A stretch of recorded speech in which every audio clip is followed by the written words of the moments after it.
just gave the answer to this question. I don't know why I am presenting right now, but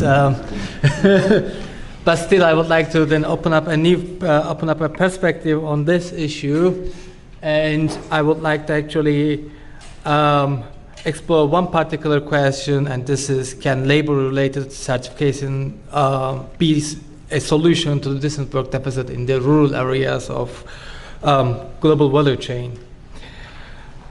I'm Ismail from Kassel, ICDD. Well, first of all, thanks for having me here. It's always good to be here in GNU, not only for good friends, but also as political atmosphere. And in this presentation, I'm going to also take more political stance, and in this presentation I inspire from political construction of market institutions account. This is an interesting account in the sense that it goes beyond firms in value chains and conflicts within the markets and extends the model to NGOs and to the states. And in this presentation, I would like to draw on generally the secondary literature and the data that we obtain from FR research we conducted with several colleagues sitting here. So I would like to focus more labor-related certifications, and the most promising or the most known one is the fair trade, but there are other varieties. Global gaps also include a lot of rules and regulations concerning the labor rights and occupational health and safety. So let's try to look at the literature first. There are several works. There's a bulk of literature trying to find out whether labor-related certification matters, so whether it reduces the decent work deficit, whether it will bring about a social upgrading, and the literature, the bulk of literature demonstrates that it may show forth to bring about decent working conditions for the farm workers. I listed 4. The examples can be multiplied. In our research, we have a Dropbox file, and I just counted 25 articles showing that such certificates basically fail to bring about decent working conditions, and there are different reasons from different perspectives. Some works underline clientelist relations, some works underline different perspective to show why such certificates basically fail to bring about decent working conditions. And in this presentation, I will bring more a broad approach. But before going that, I think we need to answer one particular question. It's a question that already Walter raised. Why does agricultural value chain need certification? There are many reasons. First, certification is a bridge between demand and supply in the agricultural value chain, because certification is the whole idea of certification is to pass the accurate information on history of product to the potential buyer. So then it's a market-based intervention. So it's a market-mediated intervention. It's an important point, and it's mediated through the consumer awareness. The whole idea is, basic assumption behind the certification is that certified product will be professionally treated by consumers who will be then be willing to pay more if the product is in question compatible with certain standards and attributes. This is a point that Walter already mentioned. And concerning certifications, concerning standards and grades is also crucial for the continuity of the value chain, where the production, processors, and the consumers are geographically dispersed. You know, my father is buying dried tomato from our neighbor.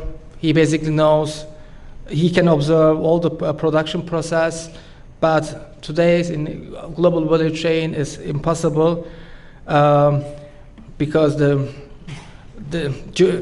production as well as consumption is geographically dispersed. A significant number of studies tries to explain institutionalization of certification system in the framework of Polanyian double movement. So basically what is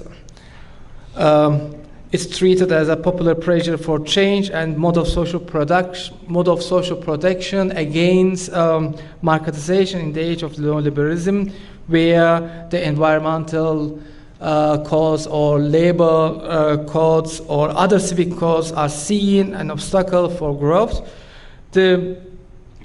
So then the social-oriented third-party certificates or more labor-sensitive certificates emerge partially as a result of bottom-up political pressure, especially in the cultural political landscape of northern countries.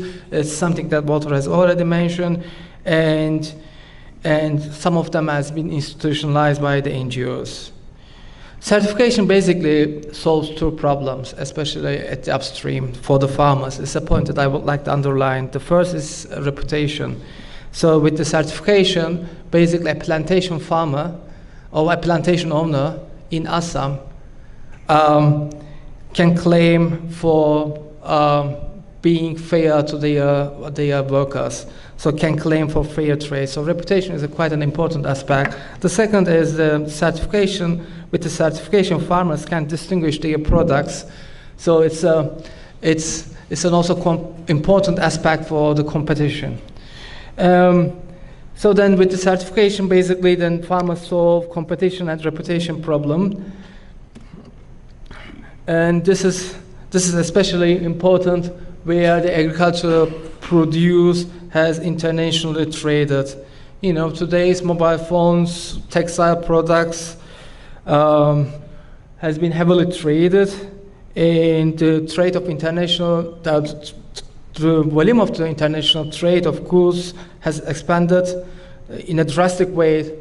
So did the agricultural products. So then the agricultural products has international trade, but despite fast growth of the international trade, we should underline that most of the food consumed in many countries is produced domestically and consumed domestically.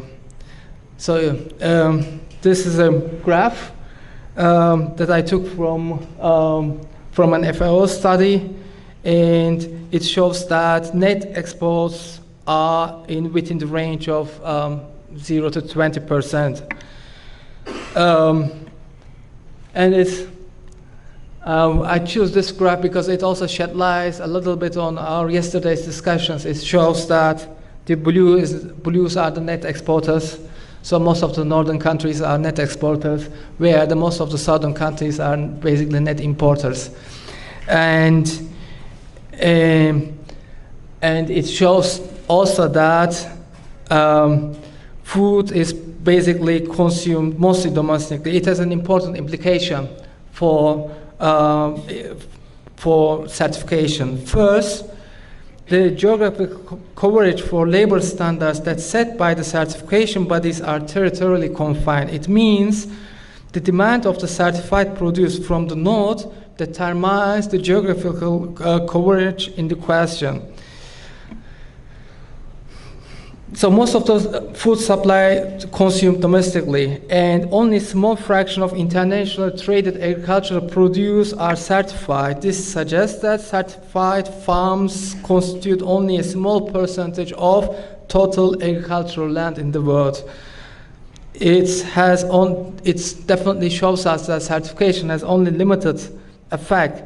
Limited doesn't mean trivial, because what we know that certification systems opened up a space for bargaining in favor of labor for more decent working conditions. But what I would like to underline that still it has a very limited effect. Now the question is, the crucial question is, if the certified farms only constitute a small percentage, and if their success depends on other contextual factors, why is it heavily supported by several international organizations and academics? And you know, I just read several reports from World Bank yesterday, and the certification, especially the labor-related certifications, are venerated somehow. So why are they upheld? In order to see that, I think I will pick up a concept from Bob Jessup. This is an imaginary, because I think this is a question which is very related with the discourse. I'm using the term imaginary to denote the meaning systems that reduce the complex life. So, but imaginaries should have also material backings. And as an imaginary, indeed, certification offers certain material benefits. It provides especially market-mediated individual solutions to farmers. So each and every farmers can get certification. This is the frame. This is how it's represented. Then there is a scope for economic upgrading. So this is also part of the discourse. So then accessing the high markets should have a price, and the farmers should pay for it. Once farm has been certified, we can sure about the labor-related standards on the farms. So this is how it's generally framed. This is how it's imagined. But there is also a very interesting issue here, because thereby the regulating and enforcing labor standards are somehow privatized. The responsibility and authority partially shift from public bodies to the certification agencies. The regulating and enforcing the labor regulations should be part of the public bodies, but now with the certification, it's now the authority has been shifted. And especially with regard to certification, it's also presented as framed as a solution to absence of state institutions. And this is also a bit problematic in a sense that what we know that the measures taken by the states are meant to be universal in reach, but the authorities of certification agencies are confined to certified farms, and the enforcement capacity of the certification is generally limited. It can at most revoke certification. Such an imaginary, such a discourse also is conducive to exclude extra market options. As I said, certification is a market-mediated system, and as a discourse, this as an imaginary, it excludes other possibilities that are right now generally off the table. One is the transnational free trade agreements. Free trade agreements, for instance, can be used as a leverage to improve working conditions in the rural areas, but we have seen few actually references on the labor rights in recent agreements. We were contracted by a political party recently, and we studied a bit Mercosur, European Union free trade agreement, and we have seen that there are few references on occupational health and safety and labor rights. It was generally sidelined. Other option that is of the table is to provoke governments to amend regulation to improve labor rights in the upstream of the global value chain, global agricultural value chain. But what we have seen is a reverse trend. The labor regulation has been diluted by the governments in power.